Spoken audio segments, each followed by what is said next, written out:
శ్రీ సత్యసాయి జిల్లా ధర్మవరంలో ఉగ్రవాదుల కదలికలు కలకలం రేపాయి. ఓ హోటల్లో వంట మనిషిగా పనిచేస్తున్న నూర్ అనే వ్యక్తిని ఎన్ఐఏ అధికారులు అదుపులోకి తీసుకున్నారు.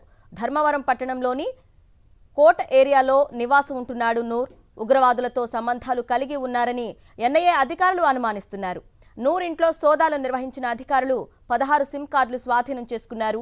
నూర్ సోషల్ మీడియా పోస్టింగ్స్ పై ఆరా తీస్తున్నారు.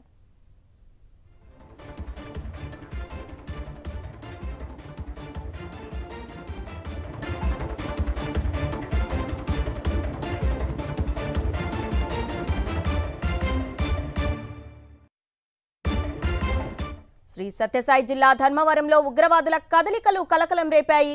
ఓ హోటల్లో వంట మనిషిగా పనిచేస్తున్న నూర్ అనే వ్యక్తిని ఎన్ఐఏ అధికారులు అదుపులోకి తీసుకున్నారు. ధర్మవరం పట్టణంలోని కోట ఏరియాలో నివాసం ఉంటున్నాడు నూర్. ఉగ్రవాదులతో సంబంధాలు కలిగి ఉన్నారని ఎన్ఐఏ అధికారులు అనుమానిస్తున్నారు. నూర్ ఇంట్లో సోదాలు నిర్వహించిన అధికారులు 16 సిమ్ కార్డులు స్వాధీనం చేసుకున్నారు. నూర్ సోషల్ మీడియా పోస్టింగ్స్ పై ఆరా తీస్తున్నారు. ఇదే అంశంపై అప్డేట్స్ మా కరెస్పాండెంట్ శివప్రసాద్ అందిస్తారు. శివ,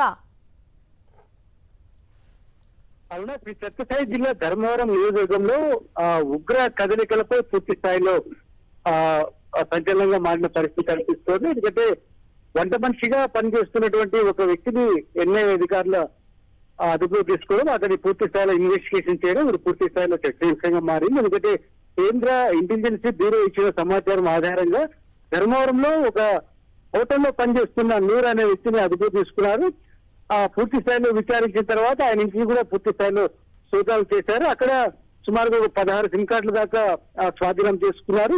ఇందులో భాగంగానే ఇతను పాకిస్తాన్ అదేవిధంగా పాక్ ఆక్రమిత కాశ్మీర్ తో కొందరితో సంభాషించినట్టుగా ఎన్నో అధికారులు గుర్తించిన పరిస్థితి కనిపిస్తుంది. దీంతో పాటు సోషల్ మీడియా వేదికగా కొన్ని పోస్టింగ్స్ అదేవిధంగా కొన్ని ఆడియో వీడియో కాల్స్ కొంత అనుమానాస్పదంగా ఉన్న నేపథ్యంలో ఇతన్ని పూర్తి స్థాయిలో ఇన్వెస్టిగేషన్ చేస్తున్న పరిస్థితి కనిపిస్తుంది. ప్రస్తుతానికి ధర్మవరం డిఎస్పీ కార్యాలయంలో నూర్ను విచారిస్తున్న పరిస్థితి కనిపిస్తుంది.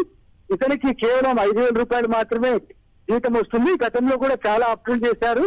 అప్పులు చేసిన తర్వాత ఇతను కొన్ని రోజుల పాటు అజ్ఞాతంలోకి వెళ్లి తిరిగి ధర్మవరం చేరుకున్నారు. చేరుకున్న తర్వాత ఒక హోటల్లో పనిచేస్తూ ఉగ్రవాదులకు సహకరిస్తున్నట్టుగా ఎన్ఐఏ అధికారులు అనుమానిస్తున్న పరిస్థితి కనిపిస్తుంది. ప్రస్తుతానికైతే ధర్మవరం పోలీసుల సహకారంతో ఎన్ఐఏ అధికారులు పూర్తి స్థాయిలో ఇన్వెస్టిగేషన్ చేసిన పరిస్థితి కనిపిస్తుంది.